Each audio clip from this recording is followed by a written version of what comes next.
How to grow mycelium from a mushroom, easy method. Most people get this wrong, but growing mycelium from a mushroom is easier than you think. You won't believe how quickly you can start cultivating your own mycelial network safely. Start with a fresh, healthy mushroom. Clean it lightly with a sterile cloth to remove dirt. Place a small portion of the cap or stem under sterile conditions to avoid contamination. Place the tissue onto a prepared agar plate in a sterile environment. Seal the plate and store it in a dark, warm area.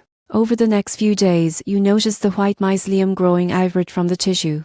The surprising truth is contamination is the main issue beginners face.